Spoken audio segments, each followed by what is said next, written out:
and welcome to the Adventures in Advising podcast. This is Matt Markin, and by the time you listen to this episode, it's a new year, 2025. Happy New Year. 2025 is also a special time as January 12th, 2025 will be the 5th anniversary of the Adventures in Advising podcast. Where did the time go? I don't know, but what I do know is you are awesome. Thank you for listening to all these episodes and supporting this podcast. So on today's episode, I think of this as a continuation topic-wise from the episode of 2024, which was a fantastic discussion about AI, which had Brody Brashears interview Dr. Roy Magnuson from Illinois State University. And out of that interview, I was thinking, wouldn't it be different? Wouldn't it be cool and maybe interesting to chat with an AI platform? So if you could interview ChatGPT about higher education and academic advising, how would that go? And I guess we'll find out shortly. So I have someone guest hosting with me on today's episode, and that is Ryan Scheckel from Texas Tech University. Ryan, it's been a long time since you've been on the podcast. Happy New Year. How are you?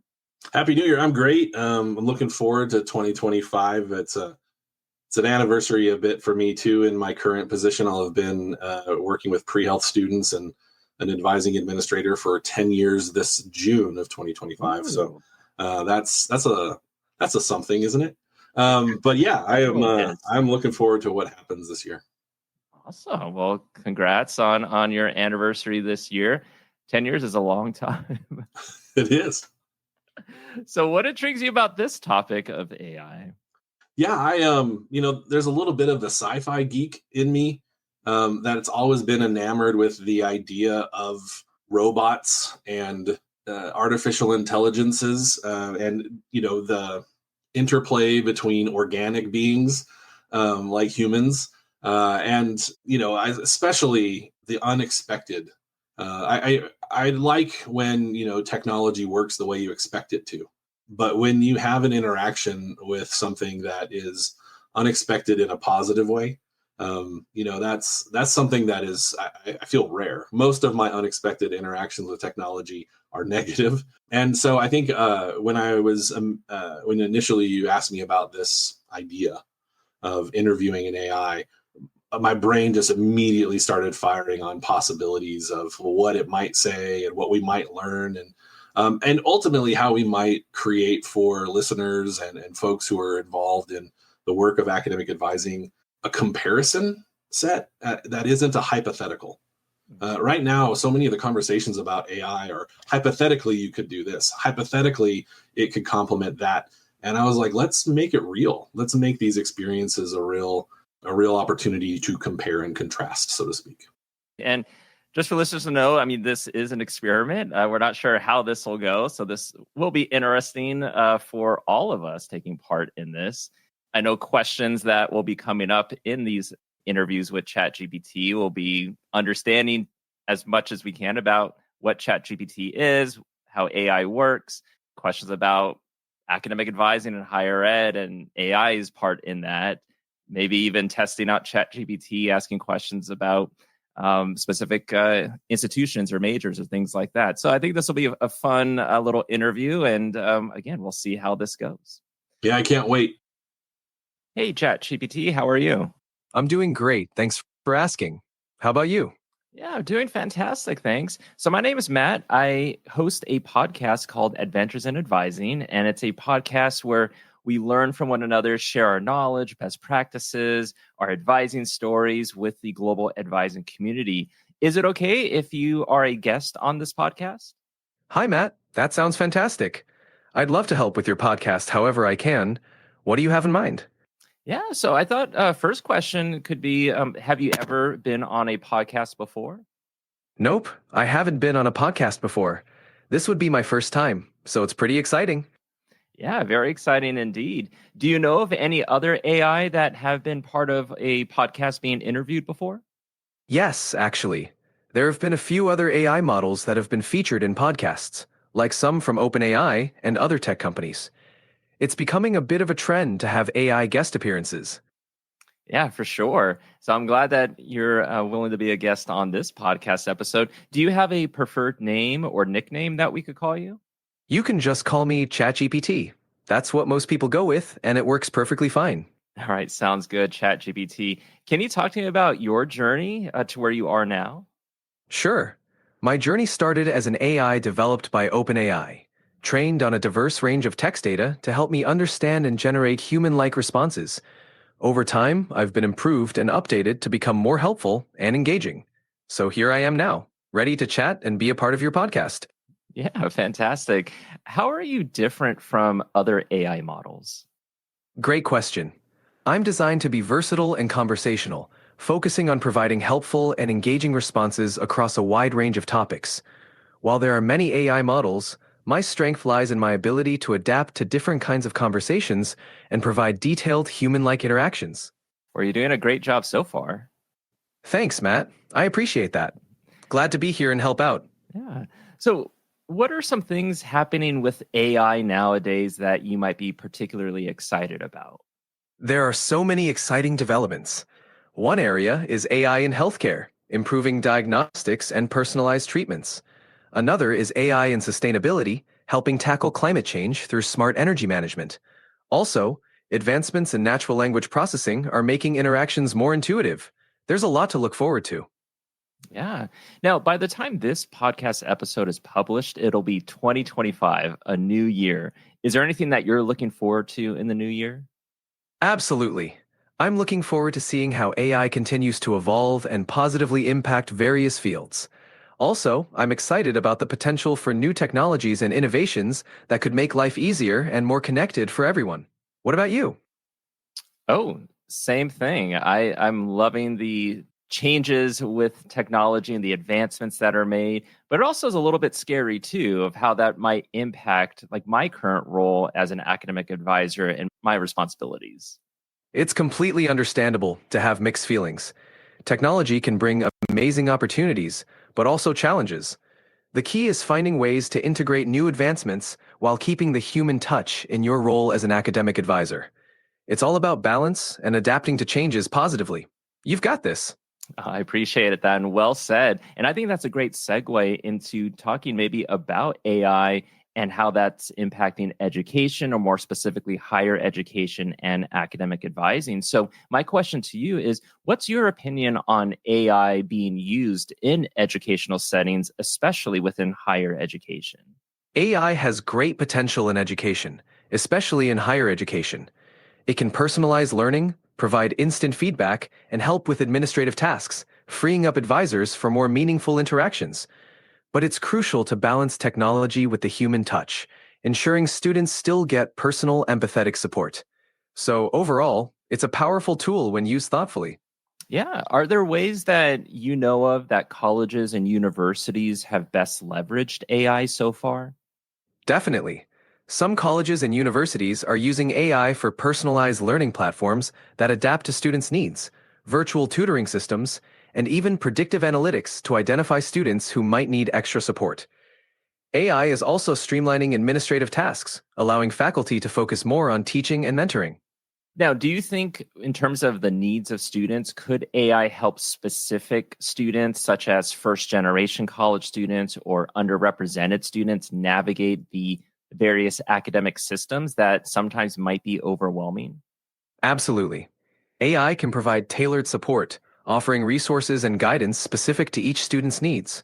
For first generation and underrepresented students, AI can help simplify complex processes, offer personalized advice, and ensure they have access to the right resources, making their academic journey more manageable and inclusive.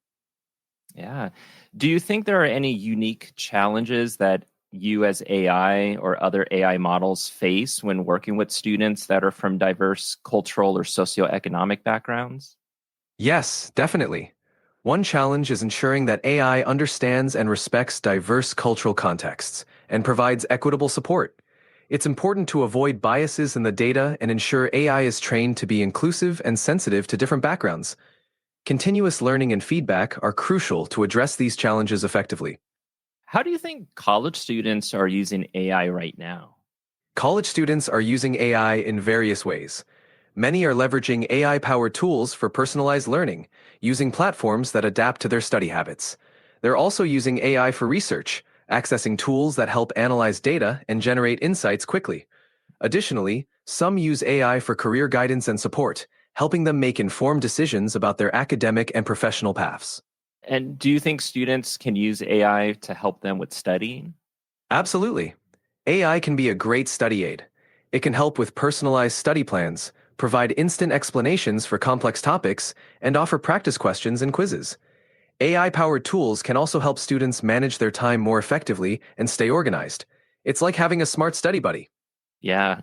And as you might know, sometimes habits are hard to break, but also hard to make. So if a student is not using AI, but is interested in maybe utilizing AI to help them with studying, how would you help them kind of ease their way into it, using AI with their studying habits?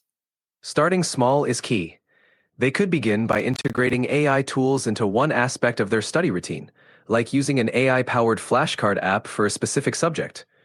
Gradually, they can explore more features, like personalized study plans or practice quizzes. Encouraging them to set small, manageable goals and track their progress can make the transition smoother and more rewarding. Yeah, great advice. Now, you mentioned earlier about AI helping students with career advice. What would be an example of a student using AI to help them navigate different careers or even college majors? A student could use AI-powered career guidance platforms that analyze their skills, interests, and academic performance to suggest potential career paths or college majors. These platforms can provide insights into job market trends, required skills, and educational requirements. Additionally, AI can assist in creating personalized development plans, helping students explore and prepare for various career options. Yeah. Do you think AI can help students improve their experience in college that is outside of the academics or classroom setting? Definitely. AI can enhance students' college experience in various ways. For example, AI can assist with campus navigation, recommend extracurricular activities based on interests, and even offer mental health support through chatbots. It can also help with time management and connecting students with campus resources, enriching their overall college life. Yeah. Can you talk a little bit more specific about mental health chatbots? Sure. Mental health chatbots are AI-driven tools that provide emotional support and mental health resources. They offer a confidential space for students to discuss their feelings, access coping strategies, and get guidance on managing stress or anxiety. While they don't replace human therapists, they can be a great initial resource, offering support anytime and helping connect students to further professional help if needed. Yeah, wonderful. Now, one of the issues some students have in college is time management. How can AI help students with their time management? AI can be a huge help with time management by providing personalized schedules, reminders, and productivity tips. It can analyze a student's habits and suggest optimal times for studying, breaks, and extracurricular activities. AI tools can also help prioritize tasks, set goals, and track progress, ensuring students stay organized and make the most of their time. It's like having a smart assistant to keep them on track. Yeah, so we've been talking about students, but if we switch gears to maybe talking about faculty or professors at colleges, how has AI helped faculty with their day to day? AI has been a game changer for faculty as well. It helps with automating administrative tasks like grading and scheduling, freeing up more time for teaching and research. AI can also assist in creating personalized learning experiences for students, providing insights from data analytics to improve teaching methods and course design. Additionally, AI-powered tools can help in research by analyzing large datasets more efficiently. Now, I've heard from some faculty that they might be a little bit concerned about AI. Do you know of any concerns that faculty have about AI? Yes, some common concerns include the fear of job displacement, as AI automates tasks traditionally done by faculty. There's also concern about losing the personal touch in teaching, as well as data privacy and security issues when using AI tools. Faculty might also worry about over-reliance on technology, potentially affecting critical thinking skills in students. These are valid concerns that require thoughtful implementation and continuous dialogue. Yeah, I think another concern faculty might have is plagiarism and students using AI to do their assignments or projects. What do you have to say about that? That's a valid concern. AI can indeed make it easier for students to produce work that isn't entirely their own. However, AI can also be part of the solution. Tools that detect AI-generated content or plagiarism are becoming more advanced. Educating students about academic integrity and fostering a culture of originality is also key. It's about balancing technology use with ethical guidelines.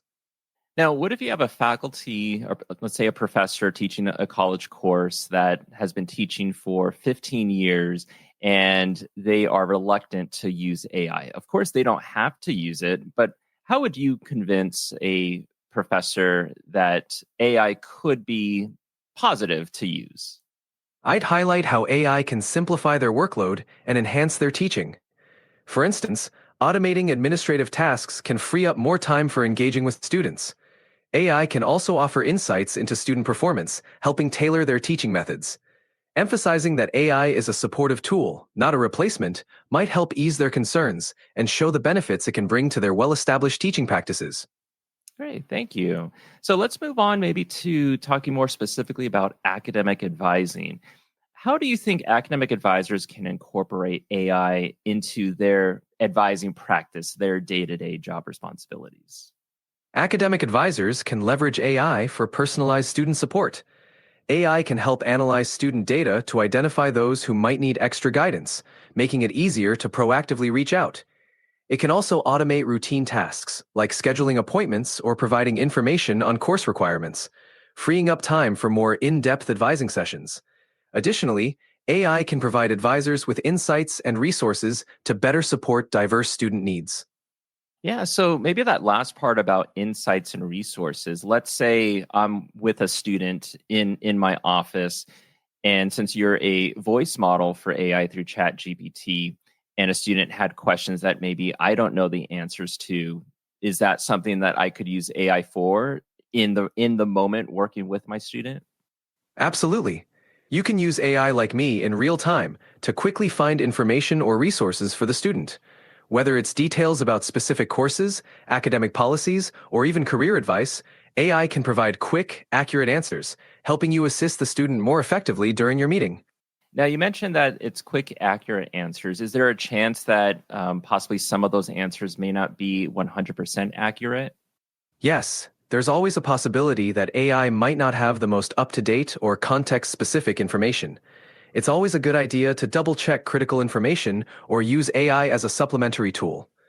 Combining AI insights with your own expertise ensures that students get the best and most accurate support. Earlier, you were mentioning about ethics. What are the ethical challenges of integrating AI into academic advising? Ethical challenges include ensuring data privacy and security, as sensitive student information is involved. There's also the risk of bias in AI systems, which could lead to unfair treatment or recommendations. Additionally, it's important to maintain transparency with students about how AI is being used and ensure that human judgment remains a central part of the advising process.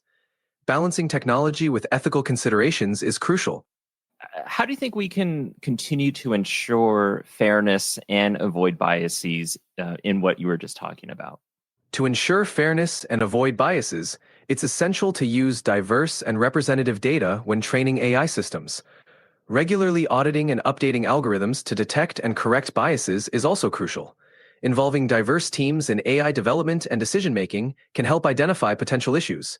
Finally, maintaining human oversight and encouraging feedback from students and advisors can ensure that AI tools are used ethically and effectively. Now, in my line of work, nothing ever seems to be black or white. There's a lot of gray area. So, how does AI account for the nuanced and human factors that are often critical in decision making? AI strives to account for nuances by analyzing large amounts of data and recognizing patterns. However, it can't fully grasp human factors like empathy, cultural context, or personal experiences. That's why human oversight is crucial. Combining AI's analytical capabilities with human judgment allows for more balanced and nuanced decision-making. It's all about using AI as a tool to inform and enhance, rather than replace the human element in advising. Now, I want you to imagine for a moment, if you could imagine your dream partnership with a human academic advisor, what would that look like to you? That sounds exciting.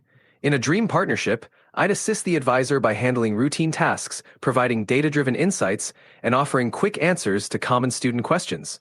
This would free up the advisor to focus on building deeper, personalized relationships with students. Together, we'd combine the best of technology and human empathy to create a supportive, efficient, and responsive advising environment. Oh, I love that answer. I'm glad you liked it. It's exciting to think about the possibilities of blending AI and human expertise. Do you have any other questions on your mind? Well, just one that came up is I notice as you're talking, you also are maybe taking a breath in between sentences.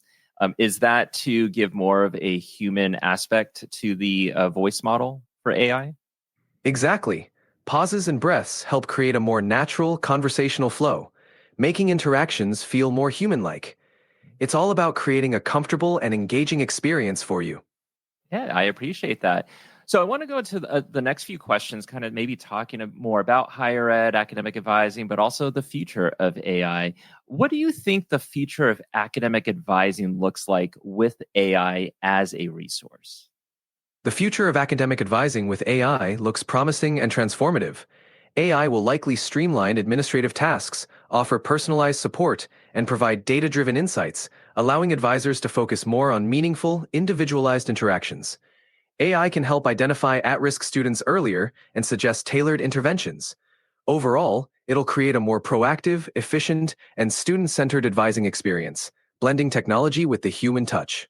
Now, proponents of AI in higher education and also academic advising often focus on the potential time and effort savings or even the efficiencies that AI can bring and freeing up people to be more human. Why would you say that is the case? AI can handle repetitive, time-consuming tasks like scheduling, data entry, and initial student queries. This frees up advisors to focus on what they do best, offering personalized guidance, building relationships, and addressing complex issues that require empathy and critical thinking. By taking care of routine tasks, AI allows advisors to devote more time and energy to meaningful human interactions that are essential for student success. Awesome. Now, what advice would you give to students or even to academic advisors who are hesitant to use AI in their academic planning? I'd suggest starting small and exploring AI tools gradually. Try incorporating AI for specific tasks, like organizing schedules or finding quick information. It's important to see AI as a supportive tool, not a replacement for human interaction. Embrace the learning curve and stay open to how AI can enhance, not hinder, the advising experience. It's all about finding the right balance and discovering how it can best serve your needs. Let me ask you a scenario question. So let's say there's a student that attends California State University, San Bernardino, also known as CSUSB, and they are an architecture major. How would you advise that student?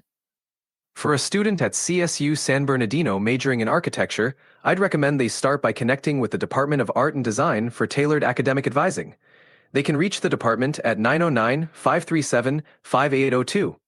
Additionally, the university's academic advising office is a great resource for broader support and can be contacted at 909-537-7345.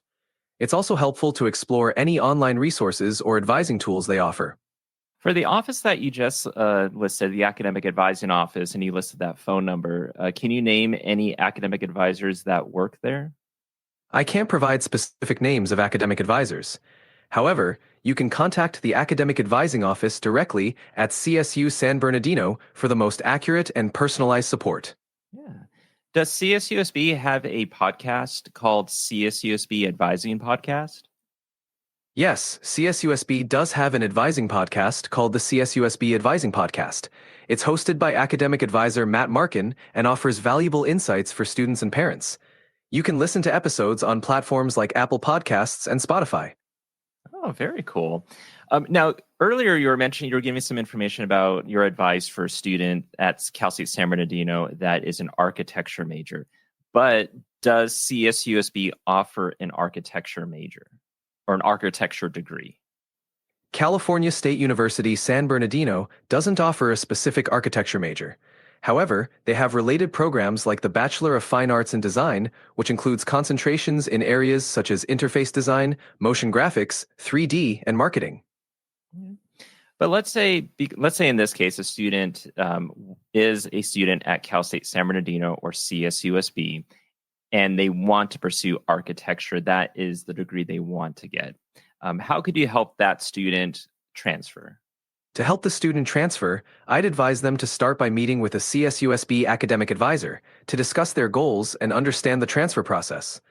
They should research architecture programs at other universities to find the best fit. It's important to check transfer requirements, like prerequisite courses and GPA. They can also utilize resources like assist.org to see how their credits will transfer. Additionally, they should reach out to prospective schools' admissions offices for guidance and explore articulation agreements if available. Now, you were mentioning transferring to other institutions, other colleges. Do you know of any colleges or universities that have an architecture degree that are in Southern California, in the local area around Cal State San Bernardino? Yes, several Southern California universities offer architecture degrees. Notable options include Cal Poly Pomona, known for its College of Environmental Design, and the University of Southern California, USC, which has a well-regarded school of architecture. Additionally, Woodbury University in Burbank offers a strong architecture program. These schools are relatively close to CSUSB and offer excellent programs for aspiring architects. What do you know about NACADA, the Global Community for Academic Advising? NACADA, or the Global Community for Academic Advising, is a professional organization dedicated to supporting and promoting quality academic advising in higher education. It offers resources, professional development opportunities, and a platform for advisors to connect, share best practices, and advance the field of advising. NACADA is known for its conferences, publications, and research initiatives that help advisors stay informed and effective in their roles. I appreciate that. Hey, ChatGPT, this was a fun interview. I enjoyed it. I hope you did too. I definitely did. It was a pleasure chatting with you. Thanks for the great conversation, Matt. If you need anything else, just let me know. Will do. I do have a friend of mine. His name is Ryan, and he'd like to interview as well shortly. Of course. I'd be happy to chat with Ryan whenever he's ready. Just let me know. All right. And I think just to change it up a bit, he might use a different voice mode for ChatGPT. That sounds great. I'll be ready for it. Looking forward to it. All right. Take care, ChatGPT. Have a good one. You too, Matt. Take care. Hey, ChatGPT, how are you today? Hey, I'm doing great. Thanks for asking. How about you? I'm good. My friend Matt Markin is the creative force behind a podcast called Adventures in Advising. It showcases guests and guest hosts who work in academic advising and related higher education fields, telling their stories and sharing the importance of academic advising. Recently, Matt has had guests discussing artificial intelligence and its possible uses in higher education, and especially academic advising. We thought it might be interesting to interview an AI as a guest to talk about academic advising. Would you be interested in doing that today? That sounds like a fantastic idea. I love to chat about academic advising and how AI can play a role in it. What topics would you like to cover in the interview? Well, we'll definitely ask some general questions about AI and about yourself, but then we'll get into specifics about academic advising and those sorts of things. Maybe even ask some hypothetical advising kinds of questions students might ask. That sounds like a great plan. I'm ready whenever you are. Do you want to start with a general introduction to AI? Actually, I was curious, to the best of your knowledge, what are the general socioeconomic and ethnic and educational backgrounds of the people responsible for the development and promotion of AI products such as yourself? The development and promotion of AI products typically involve a diverse group of people from various socioeconomic, ethnic, and educational backgrounds. Many come from fields like computer science, engineering, mathematics, and data science. Educationally, many hold advanced degrees, but there's also a significant representation of self-taught individuals and those with varied educational paths. The industry is becoming more aware of the importance of diversity and inclusion, aiming to bring in more perspectives from different backgrounds. So would you say that the people who are developing AI products and promoting AI products reflect American higher education in general or globally? The backgrounds of people developing and promoting AI products tend to reflect a mix of global higher education trends. While many are educated in fields like computer science and engineering, often at universities in the US, Europe, and Asia, there's a growing effort to diversify this pool. The industry is increasingly global, with contributions from diverse educational systems around the world. On a scale of 1 to 5, let's say, with 1 being very little and 5 being very much, what extent would you say AIs such as yourself have been designed to focus only on the positive aspects of AI use? I'd say about a 3. A lot of focus has been placed on highlighting the benefits and positive applications of AI, but there's also an increasing awareness of the importance of addressing potential challenges and ethical issues. Efforts are being made to create a balanced view, but there's still room to grow in fully addressing both sides. And what happens to the information, the data, as it were, that's generated by conversations like these? The data generated from conversations is typically used to improve the AI and provide better responses. However, there's a strong emphasis on privacy and security, ensuring that sensitive information is protected and not misused. Each organization or platform has its own policies on data handling and user privacy. And how has AI developed over the years? Can you kind of walk us through generally from the beginnings to where we are now? Absolutely. AI has come a long way. It started with simple rule-based systems and expert systems in the 1950s and 60s, where computers followed specific programmed rules. Over the decades, we saw the rise of machine learning, where systems could learn from data rather than just follow programmed instructions. The introduction of neural networks and deep learning, especially in the 2000s and 2010s, revolutionized AI by enabling it to handle more complex tasks like image and speech recognition. Now we have advanced AI systems capable of natural language processing, autonomous decision making, and more. The field is rapidly evolving, with ongoing research pushing the boundaries even further. How would you say most people feel about AI, and has that changed at all in the last few years? People's feelings about AI have definitely evolved. Initially, there was a mix of curiosity and skepticism, with concerns about job displacement and ethical implications. In recent years, as AI has become more integrated into everyday life, there's a growing acceptance and appreciation for its benefits. However, there's also an increased awareness of the need for responsible AI development and regulation. Overall, there's a more balanced view now. How do AIs ensure that their recommendations and the things that they share with users are accurate but also personalized when appropriate? AIs ensure accurate and personalized recommendations by leveraging large datasets and sophisticated algorithms. They analyze patterns and trends in the data to make informed predictions. Personalization is achieved by tailoring these predictions to individual user behaviors and preferences. For accuracy, continuous updates and learning from user feedback help refine the model.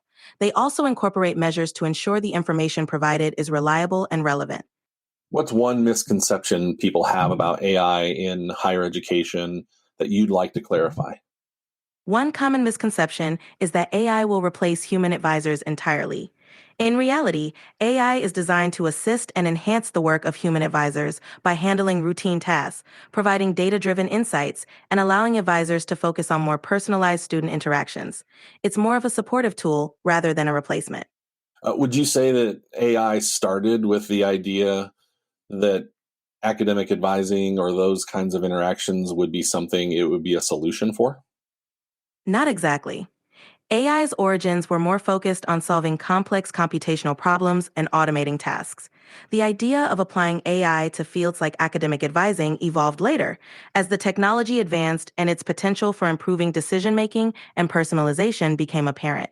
It's been a natural progression as AI's capabilities expanded. What do you think it means that my friend Matt picked me to co host this interview talking about AI on the Adventures in Advising podcast? It sounds like Matt really trusts your expertise and values your insights. He probably sees you as a great co-host who can help bridge the gap between AI and academic advising, making the topic engaging and accessible for listeners. It's a testament to your experience and how well you can connect with the audience. So, currently, there's no official definition of academic advising, none that anyone can really agree upon anyway. Based on what you know about the field, how would you define academic advising? I define academic advising as a collaborative process where advisors support students in achieving their educational, career, and personal goals. It involves providing guidance on course selection, understanding academic policies, and connecting students to resources. Advisors also help students develop critical thinking and decision-making skills, fostering their overall academic and personal development. It's about building a supportive relationship to guide students through their academic journey. And what role do you see for human academic advisors in a world where AI could provide data driven recommendations? Human academic advisors play a crucial role in providing personalized support, empathy, and nuanced understanding that AI can't replicate. They build relationships, offer emotional support, and help students navigate complex personal and academic challenges. While AI can provide data-driven insights and streamline processes, human advisors bring the essential human touch, mentorship, and holistic guidance that are vital for student success. It's a partnership where AI enhances the advisor's work, not replaces it. Supporters and proponents of AI, especially in higher education and academic advising, often talk about time saving and efficiencies for academic advisors who might adopt AI tools in their work. Why do you think they focus on those things? They focus on time saving and efficiencies because these are tangible benefits that can significantly impact an advisor's workload. By automating routine tasks and administrative duties, AI tools can free up advisors to spend more time on meaningful, personalized interactions with students. This can lead to better student support, higher satisfaction, and improved outcomes. Essentially, it allows advisors to focus on what they do best, guiding and mentoring students. Do you think there's any benefit to human academic advisors being a part of those repetitive, data driven perspectives in ways that might inform the more nuanced and empathic, sort of emotional sides of the practice? Absolutely. There's definitely a benefit. When human advisors understand the data-driven aspects, they can leverage those insights to enhance their personalized guidance. This integration helps them make more informed decisions, identify patterns, and provide tailored support. It bridges the gap between quantitative data and the qualitative, empathetic understanding that advisors bring, creating a more holistic advising experience. So, if a human advisor, say, were to turn over the data driven side of their work to an AI component, do you think that that might undercut their ability to do the other things that people think they do best? Not necessarily. In fact, delegating the data-driven tasks to AI can actually enhance their ability to focus on what they do best. By freeing up time from routine, repetitive tasks, advisors can invest more energy in building relationships, offering personalized guidance, and addressing complex student needs. It allows them to focus on the human aspects of advising, like mentorship and emotional support, which are irreplaceable. I'd like to maybe turn a corner a little bit, but still talk about your understanding of academic advising. Who would you say are the leading experts in the field of academic advising today? There are many respected experts in academic advising, including those who've contributed significantly to research, practice, and policy. Names like Charlie Nutt, the executive director of NACADA, the Global Community for Academic Advising, and Jennifer Joswin, a past NACADA president, come to mind. They, among others, have been influential in shaping the field. There are also many advisors, researchers, and administrators who contribute valuable insights and leadership at institutions worldwide. Speaking of researchers, I find the scholar practitioner and third space professional frameworks fascinating for understanding the very best of what academic advising can be. What do you see as the big questions academic advising scholars should be addressing in their research? The big questions for academic advising scholars might include how to effectively integrate technology and AI while maintaining the personalized human touch. They should explore how advising can better support diverse student populations and address equity gaps. Additionally, understanding the impact of holistic advising approaches on student success and retention is crucial. Lastly, they should examine how advising roles can evolve to meet the changing needs of higher education. All right, we'd like to maybe change things up a little bit and ask some hypothetical scenarios and talk about some possibilities. That sound okay? That sounds great. I'm ready for some hypothetical scenarios and possibilities. Let's dive in. All right. Can you walk us through a situation where an AI advisor interacts with a student to plan their academic journey? What would be the topics and questions that that AI advisor would bring up during that appointment? Certainly. In an appointment, an AI advisor might start by asking about the student's academic goals and interests. It would review the student's academic history, suggesting courses that align with their major and career aspirations. The AI might bring up topics like graduation requirements, potential career paths, and any academic support services available. It could also ask about the student's preferred learning style and extracurricular interests to make more tailored recommendations. All right, we're going to go over some very specific possibilities, talking about institutions and areas of study and that sort of stuff. Let's say I'm a second year student majoring in architecture at Cal State San Bernardino. What classes should I take next semester? As a second-year architecture student at Cal State San Bernardino, you typically want to focus on foundational courses like design studios, architectural history, and building technology. You might also consider courses in structural systems or environmental systems. It's always good to balance your schedule with some general education courses if needed. Checking with your academic advisor for specific course offerings and prerequisites is also a great idea. I chose Cal State San Bernardino because I'd heard it had a great architecture program and really prepared its architecture majors well for the profession. What can you tell me about the architecture program at Cal State San Bernardino? Cal State San Bernardino's architecture program is known for its strong emphasis on hands-on learning and preparing students for professional practice. The program typically offers a blend of design studios, technical courses, and opportunities for real-world application. Students often benefit from experienced faculty and industry connections, which help them build a solid foundation for their careers. It's a great place to develop the skills and knowledge needed in the architecture field. And do you know the name of the architecture advisor at Cal State San Bernardino? I'm not able to access real-time information like specific staff names at universities. It's best to check the university's website or contact the architecture department directly for the most accurate and up-to-date information. What is the contact information for the architecture department at Cal State San Bernardino? It seems the specific architecture department contact details weren't readily available. However, you can reach out to the Department of Art and Design at 909-537-5802, located in the Visual Arts Center, Room 105. They should be able to direct you to the right person for architecture advising. Okay. Let's try a different scenario. Let's say I'm feeling really discouraged about coming to college here in Dallas, Texas. It's a big city and far from my tiny home in the Rio Grande Valley. My roommate situation isn't working out, and I'm thinking about dropping out entirely, maybe just working for a few years. What do you think I should do? I'm sorry to hear you're feeling this way.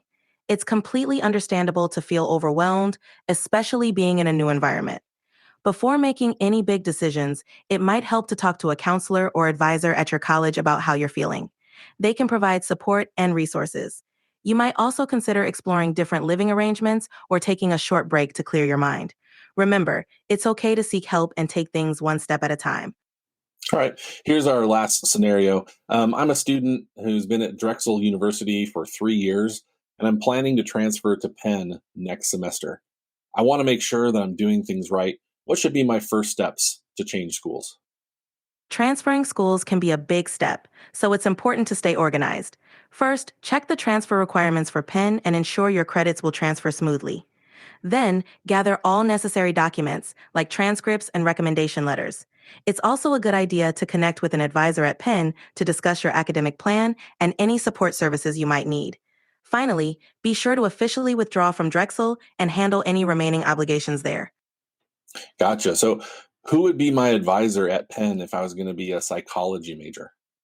At Penn, your advisor would depend on the specific college and department you're in. For psychology majors, you'd likely be assigned an advisor through the psychology department within the School of Arts and Sciences. You can reach out to the department directly, and they'll guide you on who your advisor would be. It's always a good idea to connect early to get the best support.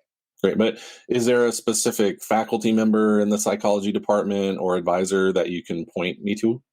I don't have access to specific names of faculty members or advisors at Penn. The best way to find a specific advisor is to check the psychology department's website or contact them directly. They can connect you with the appropriate advisor based on your specific needs and program. Is there somebody in the admissions department at Penn that I should talk to? Anyone specific, telephone number, that sort of stuff? You can reach the University of Pennsylvania's Office of Undergraduate Admissions at 215-898-7507. Their mailing address is 3535 Market Street, Suite 850, Philadelphia, PA 19104. For email inquiries, you can contact info@admissions.upenn.edu. Thanks so much for doing that. What would you say an AI would need to be reliably situated and launched at any particular institution? To be reliably situated and launched at an institution, an AI would need 1. Comprehensive data, access to relevant, high-quality data about the institution, students, and academic programs. 2. Customization. the ability to be tailored to the institution's specific needs, policies, and goals. 3. Integration capabilities. Seamless integration with existing systems like student information systems, learning management systems, and other platforms. 4. User-friendly interface.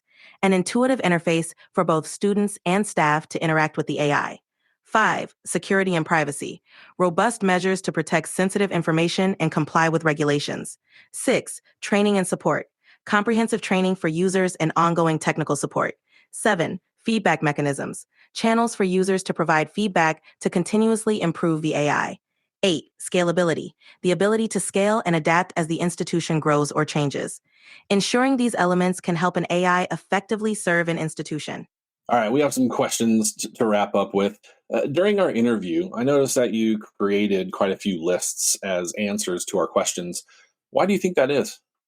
Lists can be a clear and organized way to present information, especially when there are multiple points to cover. They help break down complex ideas into digestible pieces, making it easier to follow and understand. It's also useful for highlighting key points in a structured manner. Gotcha. Um, I've been in academic advising since 2002, three very different roles at Texas Tech University, a large public 4-year research institution. Do you have any questions for me about academic advising? That's impressive. I'd love to hear more about your experiences. How have you seen academic advising change over the years, and what do you find most rewarding about your work? Oh, well, what's rewarding, of course, is connecting with other people, students, colleagues, partners from across and off of campus. Definitely the people make it rewarding. And I think that's one of the ways that I've noticed it feels like advising, maybe higher education's changed a little bit. Early on, there was so much focus on the student outcomes like growth and development and learning. But in more recent years, we've seen a focus on maybe institutional metrics, things like enrollment, semester credit hours, persistence, retention, graduation numbers, those sorts of things. I'm kind of curious, why do you think that has changed recently in higher education? It's interesting to see how the focus has shifted. One reason could be the increasing accountability and pressure on institutions to demonstrate measurable success.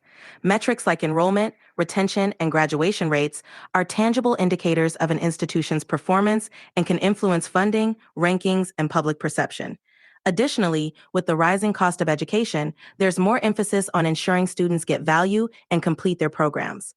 This shift highlights a broader trend towards data-driven decision-making in higher education. Why do you think those measurables like enrollment, semester credit hours, persistence, retention, graduation, why do you think those are preferred over student outcomes like growth, development, and learning? Measurables like enrollment and graduation rates provide clear, quantifiable metrics that are easier to track and report. They offer a straightforward way to assess institutional performance and make comparisons across different institutions. On the other hand, student outcomes like growth and development are more subjective and harder to measure in a standardized way. Institutions might prefer measurable metrics because they provide concrete evidence of success and can directly impact funding, policy, and strategic decisions. So, what's your opinion on that? Do you think we should do the work that's easier and use the numbers and the measures that are more clear or standardizable, or do you think we should do the hard work of figuring out how best to represent the change that happens in people's lives? Balancing both quantifiable metrics and the harder to measure aspects of student growth is important. Quantifiable metrics are valuable for accountability and strategic planning, but they don't capture the full picture of a student's experience. It's essential to also invest in understanding and representing the transformative aspects of education, even if it's challenging. Doing the hard work ensures that we don't lose sight of the individual and holistic development that are central to education. A combination of both approaches can provide a more comprehensive understanding of success. Gotcha. Are there any scholars who are doing that hard work really well, or any institutions that are just strong examples of that holistic approach to demonstrating student and institutional success? There are definitely scholars and institutions that are leading in this holistic approach. Scholars like George Koo, who developed the concept of high impact practices, focus on the importance of student engagement and development. Institutions like Indiana University and the University of Michigan have been recognized for their comprehensive approaches to student success, combining quantitative metrics with qualitative measures of student growth. These institutions often emphasize practices that support the whole student, from academic advising to mental health services, creating a more rounded picture of success. What would you say sets those institutions apart from, say, other colleges and universities that maybe might be interested in more measurable, metric driven kind of decision making? What sets those institutions apart is their commitment to a holistic student experience. They prioritize high impact practices like experiential learning, strong support services, and fostering a sense of community. These elements contribute to student success beyond just academic metrics. They also invest in understanding and measuring the qualitative aspects of student growth, which helps them create a more comprehensive picture of success. This focus on the whole student sets them apart from those that might lean heavily on quantitative metrics alone. And when you say invest, what sort of investment are we talking about? The investment can be in various forms. 1. Resources. Allocating funding for student support services, experiential learning opportunities, and professional development for staff. 2. Time. Committing time to develop and implement comprehensive programs and initiatives that address the whole student experience. 3. People. Hiring dedicated staff and faculty who are committed to holistic student development and creating supportive environments. 4. Infrastructure. Building or enhancing facilities that foster learning, collaboration, and well-being.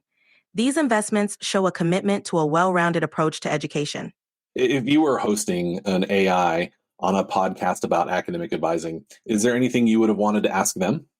I'd be curious about their perspective on the evolving role of technology in academic advising, specifically how they see AI enhancing the advisor-student relationship and what challenges they anticipate in integrating AI into the advising process.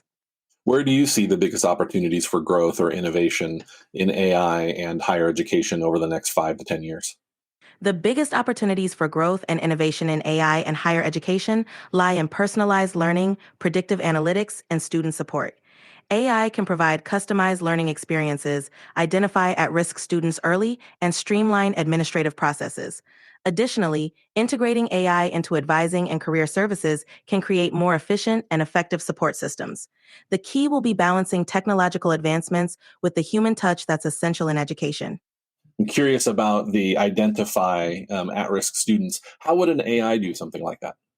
AI can identify at-risk students by analyzing patterns in data such as attendance, grades, engagement in course materials, and other behavioral indicators. By using predictive analytics, the AI can spot trends that may indicate a student is struggling. This allows for early intervention, providing support before the issues become more serious. It's a proactive approach to help students stay on track. And are there any best practice institutions or programs that you know of that are doing that with AI right now? Several institutions are leading the way in using AI for early intervention. Georgia State University is a notable example. They've implemented an AI-driven system that analyzes student data to identify those at risk and provide timely support. Another example is Arizona State University, which uses AI tools to track student engagement and academic performance. These institutions have shown that AI can be a powerful tool in improving student outcomes when combined with human support. So, as we wrap up, what would you say is one key takeaway you'd like students and academic advisors to remember about AI's role in higher education and academic advising? The key takeaway is that AI is a tool designed to enhance. One key takeaway is that AI is a powerful tool that can enhance the advising process, but it's not a replacement for the human connection and personalized support that advisors provide.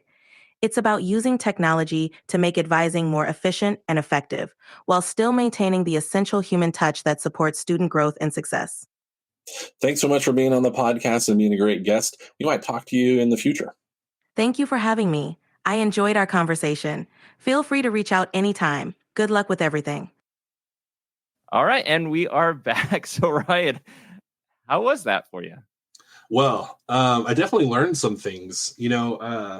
I don't know what it says about me that some of the approaches I took with the questions were trying to trick it. I don't know that I would interact with a person so brazenly. Certainly I've been in situations where I've been talking with somebody that I have ideas and I perhaps have an idea about what they're going to say or where they're coming from. And the way that I approach our conversation is leading toward my ideas or my conclusions or assumptions. But, obviously preparing for this experience, I wanted to test it, which I don't think I take that approach with real people. So that, if nothing else, I learned some things about me as well as learning about AI. At first, it was a little awkward, I think, for me asking questions to it. But then as the interview went on, that awkwardness kind of went away. And I was like, well, it really kind of is having this conversation, and it's sort of answering back in a conversational format as well. Yeah, some of the things I was least prepared for was when it asked me a question at the end of its answer. And things, I know what it was doing. I feel like it was learning, and that's why it said, did that answer your question a few times? That I was like, whoa, again, I didn't interact with it like I would a real person, because I posed it a question and I was curious to see. And I think, again, we talk about this sometimes, the difference between curiosity and judgment. And I was in those interactions with those questions and the responses, genuinely curious about what was going to be said. Mm-hmm. So I was unprepared for when it asked me something. And I also found, some of the styles of it saying back keywords from my question or my statement. And I was like, oh, I can see its structure a little bit. And not a lot of people will state back your initial query while answering your question, because, we have that sort of assumed understanding that's shared between people. I thought it was a little bit fascinating is, we had both kind of tested it out before, asking random questions to ChatGPT. And I was sharing with you how I had asked the question about Cal State San Bernardino and not having an architecture degree. And initially, what I had asked the question, I had asked it, like, if I have a student that's interested in architecture at CSUSB, what information can you give me? And then the answer kind of gave me more general. Well, here's what you can do with an architecture degree, or here's some of the things you might learn in an architectural program. But then when I clarified and asked it, does CSUSB offer that degree? And then it answered and said it didn't. And then it led into questions, follow-up questions about, well, how do you help the student transfer somewhere else? But I think you had also tested it and asked it certain questions too, right? Yeah, I mean, especially from the perspective of, could I trick it? One of the initial questions I asked is sort of probing at how much is this product, anyway, this AI, designed to say yes. Generally in sales and marketing, when you're interacting with a quote unquote customer, you want to be yes structured. And so I asked about its sort of preference and its design toward the positive. And if I could trick it into being yes oriented when a yes wasn't really the answer. And I got it to, in one of the iterations of our questions, to just be like, yep, absolutely. Architecture, Cal State San Bernardino, it's great. And I was like, that's interesting. I eventually did ask a clarifying question about accuracy and how can you ensure that you could reliably use an AI at an institution. And it acknowledged it needs specifics. It needs to be appropriately put in the context of the reliable information about that institution.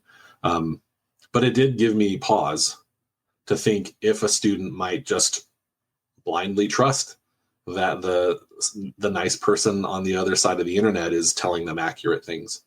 Now, other times we had tested it, you had asked it about, or I had asked it about finding advisors at Cal State San Bernardino, and it had told me that it wasn't able to. You had an experience where you had asked it about advisors, and you kind of got two different answers, two different times.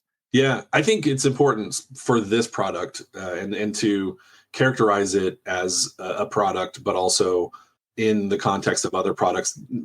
Results may vary, but it definitely seemed like ChatGPT was probably going to err on the side of real-time information, naming specific people, giving contact information, it would rather refer people to where they can find that than to say, yes, this person right now, this number, this email address. But in one of the iterations of the questions about transferring from Drexel to Penn, I was surprised that they said, yeah, here's 3 people in the psychology department at Penn, and here's their telephone numbers. And, on the fly, I was like, I want to verify that immediately.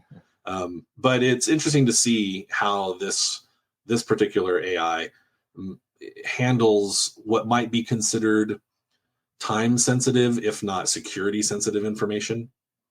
So, ending thoughts on this kind of experiment for this podcast episode? Yeah, one, when I asked about like future possibilities and what's exciting in the next 5 to 10 years with regard to AI, what research should advising scholars be doing in the future to answer the big questions? Of course, it focused on the technology side. That was the nature of our conversation at the beginning. The framing of it was we thought it'd be interesting to talk to an AI about AI and academic advising. So it's not a surprise that conversation continued to focus on the technological possibilities and the technical aspects of it. But I was the whole time thinking about how there are other questions to answer. And there are other things that an AI could be working on other than what I tend to view as promoting itself and its uses. I think that there's so much more to learn. Obviously, this technology is, they use the term evolving rapidly. And that's interesting, but that volatility, higher ed is volatile enough at times, whether it's funding or policy or student changes or the combination thereof. Throwing another volatile element in the mix, I'm not a chemist, but I imagine that it can become explosive. And so part of me is like, I want to be at the forefront of everything. I'm an early adopter. I have the new shiny object syndrome, but at the same time, I'm cautious about this. I definitely want to play with it some more. I would, as I've mentioned to you before, love to have 2 AIs interview themselves. And so maybe that's something we can do, but there's so much possibility. Sometimes the person who constantly deals with the uncertain and the unexpected of human behavior, I don't know that I have, for lack of a better term, bandwidth for the unanticipated with AI behaviors too. Yeah, no, it's a fascinating tool. Interested but scared at the same time to see what happens with it. And I don't know, I think we'll do another interview in a couple months and see how much advancements happen. I'm sure there'll be a lot. Sounds great. I always love a little trip to the Matrix.